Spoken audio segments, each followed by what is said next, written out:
Hi అండి, welcome to me అదిరేటి రుచులు. ఈరోజు నేను చూపిస్తున్నాను మునక్కాయ కారం పులుసు అండి.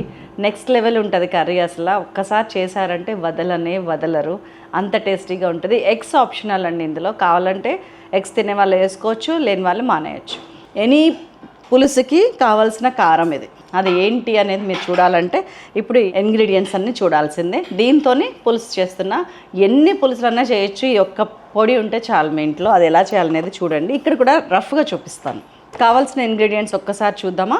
జీలకర్ర, ధనియాలు, బెల్లం, ఇంగువ, అల్లం, కరివేపాకు, మెంతులు, ఆవాలు, ఎండుమిర్చి, ఉల్లిపాయ, పచ్చిమిరపకాయ, మినపప్పు, శనగపప్పు, ఉప్పు, పసుపు, కారం, ఆయిల్, చింతపండు.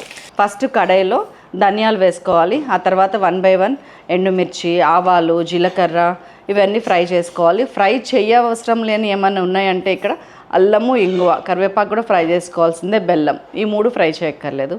మిగతా అన్నీ ఫ్రై చేసి ఈ 2-3 కలిపి గ్రైండ్ చేస్తే ఈ పొడి తయారయ్యింది. ఈ పొడి ఒక్కసారి చేసి ఫ్రిడ్జ్లో పెట్టుకున్నారంటే మీకు నెలన్నర 2 నెలలు ఉంటుంది ఫ్రిడ్జ్లో పెట్టుకుంటే. ఏ పులుసు చేసినా ఇంక్లూడింగ్ ఎగ్ పులుసు కొంచెం ఒక 2 teaspoons వేయండి.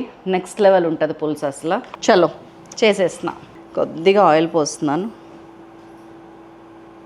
బాగా ఆయిల్ తగ్గించాను. ఇది ఒక 3-4 teaspoons ఆయిల్ ఉందంతే. పులుసుల్లో గుడ్లు అనేది ఒక ఎమోషన్ ఫీలింగ్ అని చెప్పాను, కానీ ఒక టేస్ట్ అండి. పులుసులో ఉడికిన గుడ్డు చాలా టేస్టీగా ఉంటుంది. అందుకే పసుపు వేసేస్తున్నాను ఆయిల్లో. దీంట్లో ఎగ్స్ వేసేస్తున్నాను.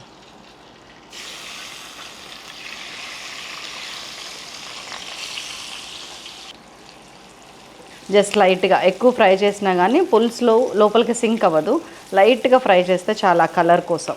మినపప్పు, శనగపప్పు 1 teaspoon. ఇదిగోండి ఆవాలు, జీలకర్ర, మెంతులు కొంచెం తక్కువ. కరివేపాకు కడిగి ఇక్కడ రెస్ట్ తీసుకుంటాను. పోపు వేగిందా ఒక్కసారి చూడండి. లైట్ బ్రౌన్ రాగానే వేసేయండి.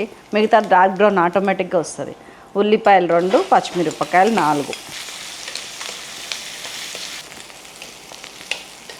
ఉల్లిపాయ మంచిగా వేగుతుంది కదా, వేగనివ్వండి. ఇందులో ఎలాంటి అల్లం వెల్లుల్లి పేస్ట్ ఏం వేయకండి. ములక్కాయలు వేసేసాను. మీరు ఏ వెజిటబుల్ వేసినా ఈ టైంలో వేయండి. సిమ్ చేసేస్తున్నాను. ఇంకా దీన్ని మంచిగా ఉడకనిస్తాను నేను. అండ్ ఇప్పుడు దీని మీద మూత పెట్టేసి చింతపండు నానబెట్టుకుంటాను. మీరు పులుపు తిన్నంత చింతపండు అండి. నేనైతే ఒక చిన్న జామకాయ సైజు నానబెట్టుకున్నాను. అందులో కూడా కొంచెం చింతపండు ఉంది, ఇందులో తగ్గిస్తాను. ఇది నానబెట్టుకుంటున్నాను. కొంచెం సేపు మగ్గిందా, నేను ఇప్పుడు కొంచెం ఉప్పు వేసుకుంటున్నాను. ఒక 1.5 teaspoon ఉప్పు, కారం కూడా వేస్తున్నాను. 2 teaspoons కారం కొంచెం వేస్తాను. కారం పులుసులో కొంచెం మిర్చి ఉంది కాబట్టి ఇక్కడ కారం తగ్గించాను. ఉప్పు, పసుపు ముక్కకు పట్టేదాకా 1 నిమిషం ఉండనియండి. ఈలోపు నేను నీళ్ళు వేడి చేసుకొచ్చుకుంటాను. 2 minutes అయింది. వాటరు కొంచెమే పోస్తున్నాను, ఎక్కువ పెట్టలేను. Very little. పులుసు 5-7 నిమిషాలకు మించి ఉడకకూడదు. అప్పుడే దాని రియల్ టేస్ట్ ఉంటుంది పులుసులో ఎప్పుడైనా సరే. ఇంకొక హాఫ్ బాయిల్ అయ్యే వరకు, వీలైతే ఒక 70% బాయిల్ అయ్యే వరకు ఇట్లా వాటర్లోనే ఉండనివ్వండి. కొన్ని వాటరే పోసుకోండి. మనం పులుసు పోసే టైంకి ఆ వాటరు ఇంకిపోతుంది. అప్పటిదాకా వెయిట్ చేయండి. ఆ తర్వాత ఈలోపు పులుసు పిండుకోండి మంచిగా. ఇంకోటి నానబెట్టి పెట్టుకున్నాను. పులుసు పిండి రెడీ చేస్తాను.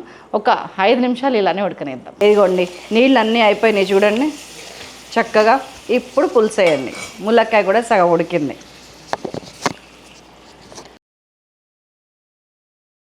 ఇదిగోండి కారం పులుసు తాలూకా మసాలా.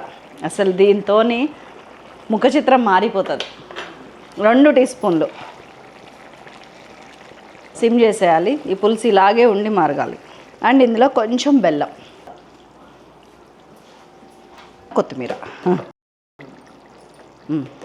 ఉడకాలండి కొంచెం పులుసు. చెప్పాను కదా 5-7 నిమిషాల పాటు. 70% బాయిల్ అయిన తర్వాత ఇట్లా పెట్టండి పులుసులో వేసి. దాదాపు 7-8 minutes అయ్యింది. అయిపోయింది కర్రీ. ఖతం.